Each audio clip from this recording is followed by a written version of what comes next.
Hello, I'd like to show you the various labor options that you can use with Digital Wrench. The labor is listed under this icon, and you can look at the labor with all labor descriptions, or you can look at labor by category. So I can go into one category and look at just the labor for that category. Labor can have a wholesale rate for your wholesale customers, and it can have a standard rate, which you can set in the company setup that we covered earlier, and which you can change if you want to on each individual item. But the important part about labor is inside an estimate or a work order, we can go into the labor and we can do two things. We can add labor on a one-time basis. So I can go here and I can type in a number of hours like 1 or 1.2 or whatever I want. Or I can click on this time button, say it took 1 hour and 10 minutes, and it'll take care of it for me. I'll pick a category for the work we're doing here.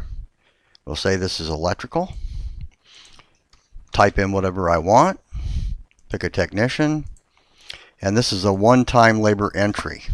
Now if I look at my parts over here, you'll see I have an alternator. So using our add from labor list function, you can go in here and say, let's take a look at our electrical system category, and let's renew the alternator.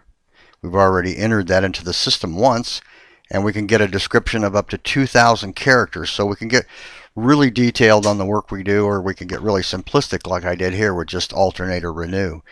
So that's how you can add labor to the program, either one time or from a labor list, where you can create your list and you can edit it and add to it, modify it anytime you want, and you have literally thousands of items in your labor list, so you don't have to keep typing them over and over again.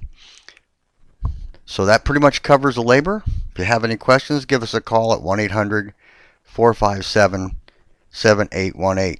Thank you.